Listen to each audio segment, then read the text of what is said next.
Oxi, você aqui? Se ele te traiu, não foi comigo não, hein? Não vem querer rapar minha cabeça agora que meu cabelo tá bonito não, hein? Não, eu preciso de um favor seu, Lohane, de mulher pra mulher. Tá, fala então. Liga pro Guilherme, fala que você se arrepende de ter terminado com ele e que você ainda é apaixonado por ele. Como é que é? Você quer que eu ligue pra ele falando que eu quero voltar com ele, é isso? É que ele me pediu em casamento, só que eu ainda tenho as minhas dúvidas, sabe? Faz isso por mim, se coloca no meu lugar.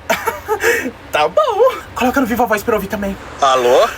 Oi, Guilherme, tudo bem? Tudo bem, e você, Lohane? Eu queria te dizer isso antes que seja tarde demais.